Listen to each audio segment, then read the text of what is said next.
இன்று உங்கள் நான் எப்படி இருந்தது? உண்மையைச் சொன்னால் நாம் அனைவரும் அவரவர் சுமைகளைச் சுமந்து கொண்டுதான் வாழ்கிறோம். வேலையில் உள்ள பொறுப்பு, உறவுகளில் ஏற்படும் தோல்வி, மற்றும் அப்போது நான் இன்னும் கொஞ்சம் நன்றாகச் செய்திருக்கலாமே என்று நம்மை நாமே வருத்திக் கொள்ளும் குற்ற உணர்வு. ஒருவேளை நாம் ஒவ்வொரு நாளும் கண்ணுக்குத் தெரியாத சாட்டையடிகளுக்கு ஆளாகி வாழ்கிறோமோ என்னவோ. உடன் இங்கே இருக்கிறது, ஆனால் மனம் ஏற்கனவே பனோட் நிலையில் உள்ளது. கடந்த கால காயங்களின் அதிர்வுகள் ட்ராமி திடீரென்று நம்மை துன்புறுத்துகின்றன. அப்போதெல்லாம் நாம் எங்குகிறோம். யாராவது ஒருவர் இந்த சுமையை எனக்காகச் சுமக்க மாட்டார்களா? ஒரு வியக்கத்தக்க செய்தி உள்ளது. நம் சுமையை தூக்குவதற்காக நாம் ஆவலோடு எதிர்பார்த்த அந்த நபர் வந்துவிட்டார்.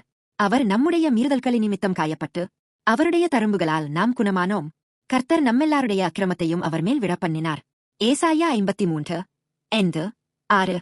இங்கே தரும்புகள் தவறு என்பது வெறும் வலியை மட்டும் குறிக்கவில்லை. சாட்டையினால் அடைக்கப்பட்டு தோல் கிழிந்து இரத்தம் கட்டிப்போன ஒரு குறிப்பிட்ட நிலையை குறிக்கிறது. இங்கே ஒரு விசேஷித்த பரிமாற்றம் நடக்கிறது. நான் பெற வேண்டிய கண்டனங்களையும் சாட்டையடிகளையும் அவர் ஏற்றுக்கொண்டார்.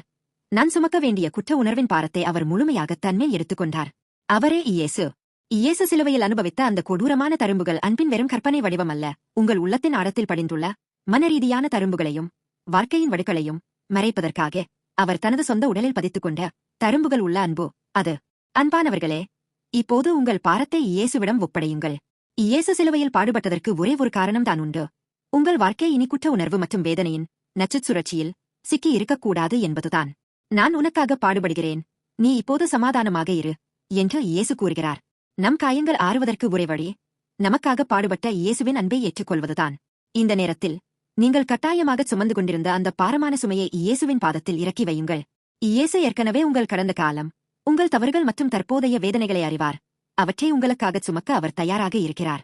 இயேசு நமக்காகச் சுமந்தார் என்று நீங்கள் நம்பும் கணத்தில் உங்கள் வாழ்க்கை உண்மையான விடுதலையைப் பெறும்.